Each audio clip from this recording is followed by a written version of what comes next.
10 ఓ వెలుగు వెలిగిన బీఆర్ఎస్ కు ఇప్పుడు కష్టాలు తప్పడం లేదు. తాజాగా పార్టీకి మరో టెన్షన్ పట్టుకుంది. లోక్సభ ఎన్నికల తర్వాత పోలింగ్ సరళి అంచనా వేస్తున్న పార్టీ నేతలకు క్షేత్రస్థాయి పరిణామాలు కలవరపెడుతున్నాయి. రాష్ట్రంలో డబుల్ డిజిట్ ఎంపీ స్థానాల్ని గెలుచుకుంటామని అధినేత కేసీఆర్ సహా నేతలు ప్రకటనలు చేస్తున్న పరిస్థితులు అలా లేవన్న ఆందోళన బీఆర్ఎస్ నేతల్ని వెంటాడుతోంది. ఇటీవల జరిగిన పార్లమెంటు ఎన్నికలు రాజకీయ వర్గాల్లో తీవ్ర చర్చకు దారితీస్తున్నాయి. ప్రధాన రాజకీయ పార్టీలన్నీ పోలింగ్ జరిగిన తీరుపై సమీక్షలు నిర్వహించుకుంటున్నాయి. తమకే ఫలితాలు కలిసి వస్తాయని ప్రకటనలు చేసుకుంటున్నాయి. బీజేపీ, కాంగ్రెస్ పార్టీలు పార్లమెంటు ఎన్నికలు కావడంతో తమకు కలిసి వస్తుందని అంచనా వేసుకుంటున్నాయి. బీఆర్ఎస్ మాత్రం తెలంగాణ హక్కులు కాపాడాలంటే తెలంగాణకు తమ ప్రాతినిధ్యం అవసరమని చెబుతూ ఎన్నికల ప్రచారాన్ని నిర్వహించింది.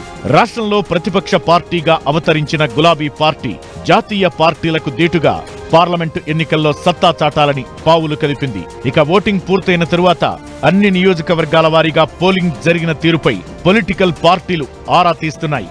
ప్రతి పార్లమెంటు నియోజకవర్గంలో బీఆర్ఎస్ పార్టీ అధినేత కేసీఆర్ అభ్యర్థుల విజయం కోసం ప్రచారం నిర్వహించారు.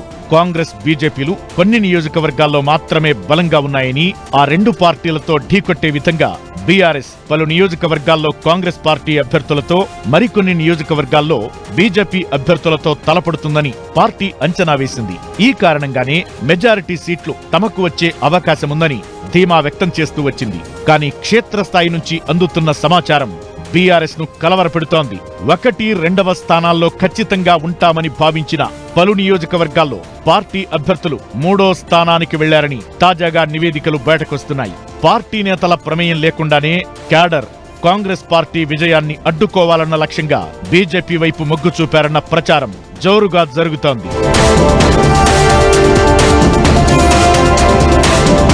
మరోవైపు బీఆర్ఎస్ పార్టీ అభ్యర్థులు కొన్ని స్థానాల్లో పోలింగ్ కు 1-2 రోజుల ముందు క్యాడర్తో టచ్ లో లేకపోవడం కూడా గులాబీ పార్టీకి నష్టం వాటిల్లేలా చేసిందన్న ప్రచారం మొదలైంది. కొన్ని నియోజకవర్గాల్లో పార్టీ కింది స్థాయి నేతలు పార్లమెంటు ఎన్నికల్లో తమ ఇష్టానుసారంగా వ్యవహరిస్తామని ఎమ్మెల్యేలకు, మాజీ ఎమ్మెల్యేలకు తమ అభిప్రాయాలను స్పష్టం చేసినట్లు సమాచారం.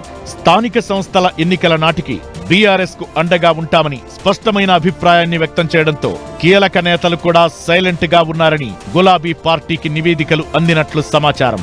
ఈ పరిణామాలను పరిశీలిస్తున్న బీఆర్ఎస్ నేతలు పార్టీ అనుకున్న స్థాయిలో పార్లమెంటు ఎన్నికల్లో ప్రభావితం చేయలేదన్న అభిప్రాయానికి వస్తున్నట్టు తెలుస్తోంది. మొత్తం మీద గులాబీ పార్టీకి ఊహించిన దానికంటే తక్కువగానే ఎంపీ స్థానాలు వచ్చే అవకాశముందన్న ఆందోళన గులాబీ నేతలను కొత్త టెన్షన్ పెట్టిస్తోంది.